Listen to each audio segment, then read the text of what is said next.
আমরা কিন্তু মাঠে নামতে বাধ্য হব যদি ইলেকশন কমিশন এই আচরণগুলো আমাদের কাছে কন্টিনিউ করে।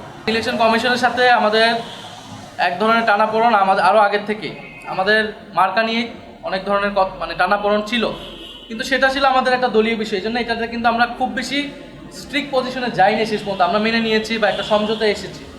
কিন্তু এখন যেটা ইলেকশন, এটা বাংলাদেশের ভবিষ্যতের প্রশ্ন, গণতন্ত্রের প্রশ্ন এবং জনগণের জীবন, বাংলাদেশের আগামীর ভবিষ্যৎ সব কিছু নির্ভর করতেছে এই ইলেকশনের উপর, এবং অনেকগুলো রাজনৈতিক দলের সাথে এটা সংশ্লিষ্ট। এটা তো শুধু আমাদের একক কথা না।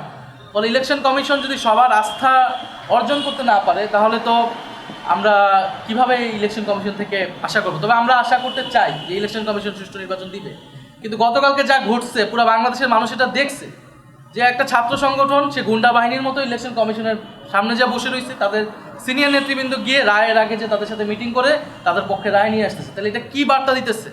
এবং একটা সংবিধানের ভুল ব্যাখ্যা ইলেকশন কমিশন দিয়ে দিতেছে। ফলে এই ধরনের হঠকারী কাজ ইলেকশন কমিশন যাতে না করে, ইলেকশন কমিশন যদি মনে করে বাংলাদেশে একটাই দল আছে, তাহলে কিন্তু ইলেকশন কমিশন ভুল ভাবতেছে। বাংলাদেশে রাজনৈতিক দল অনেকগুলো রয়েছে, জোট রয়েছে, বা সবচেয়ে বড় গুরুত্বপূর্ণ বাংলাদেশের জনগণ এগুলো কিন্তু সব কিছুই দেখতেছে।